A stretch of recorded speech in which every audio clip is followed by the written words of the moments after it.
আমাদের চারপাশের ডিজিটাল ডিভাইসগুলো মানে ফোন বা কম্পিউটার কিভাবে সব মনে রাখে চলুন আজ আমরা এই মেমোরির পেছনের আসল রহস্যটা একদম সহজ করে বুঝি।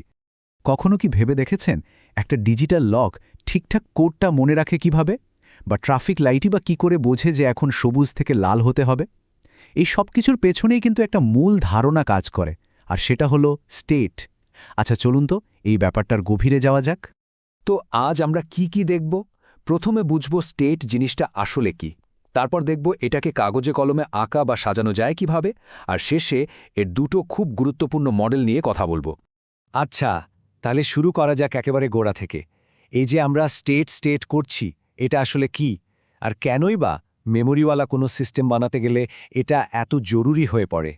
খুব সহজ করে বললে একটা ডিজিটাল সার্কিটের স্টেট হলো তার বর্তমান অবস্থা, মানে সে এখন ঠিক কি অবস্থায় আছে বা অতীতে কি ইনপুট পেয়েছে সেই স্মৃতিটা।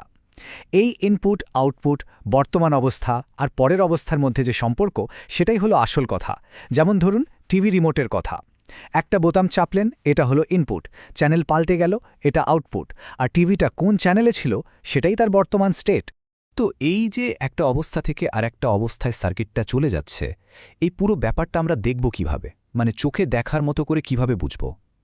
ইঞ্জিনিয়ারদের কাছে এর জন্য একটা দারুণ আর খুব কাজের একটা টুল আছে। এটাকে বলে স্টেট ডায়াগ্রাম। চলুন দেখি জিনিসটা কি।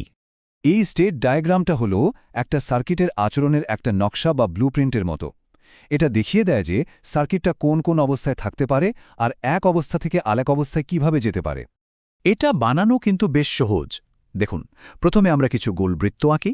প্রত্যেকটা বৃত্ত হলো এক একটা সম্ভাব্য স্টেট, যেমন ধরুন লকড বা আনলকড। এরপর এক স্টেট থেকে আরেক স্টেটে যাওয়ার জন্য আমরা তীর চিহ্ন বা অ্যারো ব্যবহার করি। আর সবশেষে প্রত্যেকটা তীরে আমরা লিখে দিই যে কোন ইনপুটের জন্য এই পরিবর্তনটা হচ্ছে আর তার ফলে আউটপুটই বা কি আসছে। ব্যাস, হয়ে গেল একটা লজিক্যাল ম্যাপ। ডায়াগ্রাম তো আমরা মানুষরা সহজে বুঝি, কিন্তু একটা মেশিন বা কম্পিউটারকে এটা কিভাবে বোঝানো যাবে? ছবি তো আর সে পড়তে পারে না। এর জন্য আমাদের আরেকটু গোছানো কিছুর দরকার হয়। এই যে কথাটা এখানে বলা হচ্ছে, এটা একদম সত্যি। স্টেট টেবিল আর স্টেট ডায়াগ্রামের মধ্যে তথ্য কিন্তু একই থাকে, শুধু দেখানোর ভঙ্গিটা আলাদা, একটা ছবিতে আর একটা ছকে। এই টেবিলটা দেখুন, এখানে একদম পরিষ্কার করে দেওয়া আছে। একদিকে বর্তমান স্টেট, তারপর কোন ইনপুটের জন্য কি হবে, মানে পরের স্টেটটা কি হবে, আর আউটপুট কি আসবে। ডায়াগ্রামের ওই আঁকাআঁকি সব তথ্যই এখানে একটা গোছানো টেবিলের মধ্যে চলে আসছে। আচ্ছা, এই যে ডায়াগ্রাম আর টেবিল নিয়ে কথা বললাম, এগুলোর পেছনে একটা বড়সড় থিওরি বা মডেল আছে। চলুন এবার সেই অ্যাবস্ট্র্যাক্ট মডেলটা নিয়ে একটু কথা বলা যাক। এই সিকোয়েন্সিয়াল মেশিন হলো একটা সার্কিটের অ্যাবস্ট্র্যাক্ট মডেল। মানে এটা হলো কাগজে কলমে একটা সিস্টেমকে তার স্টেট আর ট্রানজিশন দিয়ে বর্ণনা করার একটা ফর্মাল উপায়। এটাকে সাধারণত এম দিয়ে বোঝানো হয়, আর এটা আমাদের একটা গাণিতিক ভাষা দেয় সিস্টেমটাকে সংজ্ঞায়িত করার জন্য। একটা সিকোয়েন্সিয়াল মেশিনকে পুরোপুরি বুঝতে হলে আমাদের 5টা জিনিস জানতে হয়। কি ইনপুট দেওয়া যাবে, কি আউটপুট পাওয়া সম্ভব, মোট কয়টা স্টেট আছে, এক স্টেট থেকে পরের স্টেটে যাওয়ার নিয়মটা কি, আর সবশেষে আউটপুটটা কিভাবে ঠিক হবে।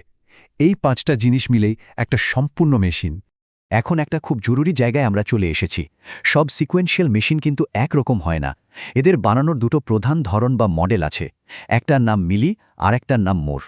এই দুটোর মধ্যে আসল পার্থক্যটা কোথায় জানেন? মিলি মেশিনের আউটপুটটা নির্ভর করে বর্তমান ইনপুট আর বর্তমান স্টেট দুটোর ওপরেই, মানে ইনপুট বদলালে আউটপুট সাথে সাথে বদলে যেতে পারে।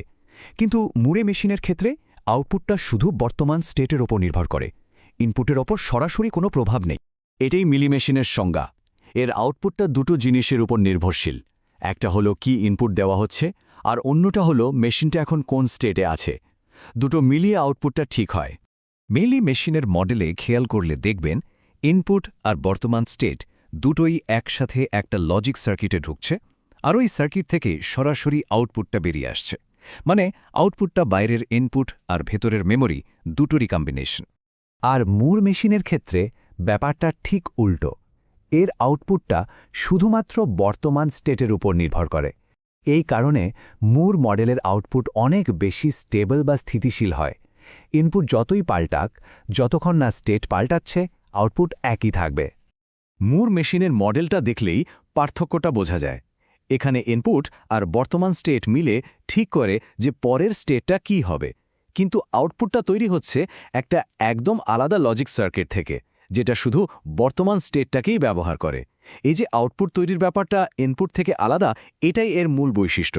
এতক্ষণ তো অনেক থিওরি, মডেল, ডায়াগ্রাম নিয়ে কথা হলো, কিন্তু প্রশ্ন হলো বাস্তবে এগুলো কেন এত গুরুত্বপূর্ণ?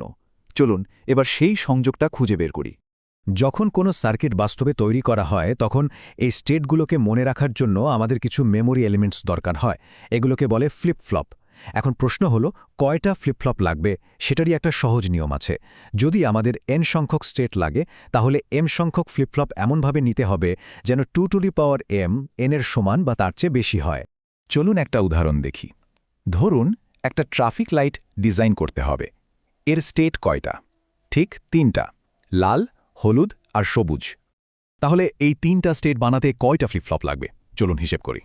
যদি একটা ফ্লিপফ্লপ নিই তাহলে 2^1 মানে দুটো স্টেট বানানো যাবে, কিন্তু আমাদের দরকার 3টা। তাহলে যদি দুটো ফ্লিপফ্লপ নিই 2^2 মানে 4। হ্যাঁ, 4-এর মধ্যে তো 3 চলেই আসে। তাই 3টা স্টেট বানানোর জন্য আমাদের দুটো ফ্লিপফ্লপই যথেষ্ট। আসলে এই যে স্টেট আর ট্রানজিশনের নিয়ম, এটা কিন্তু শুধু ট্রাফিক লাইট বা ডিজিটাল লকের মধ্যে সীমাবদ্ধ নেই। কম্পিউটারের মাইক্রোপ্রসেসর থেকে শুরু করে ভেন্ডিং মেশিনের কন্ট্রোলার পর্যন্ত আমাদের ডিজিটাল দুনিয়ার প্রায় সবকিছুই এই নীতির উপর ভর করে চলে। এগুলোই হলো ডিজিটাল বিশ্বের আসল ভিত্তি। একটু ভাবলে দেখা যাবে আমাদের চারপাশে এমন আরও কত শত ডিভাইস আছে যেগুলো এই একই নিয়মে কাজ করে চলেছে।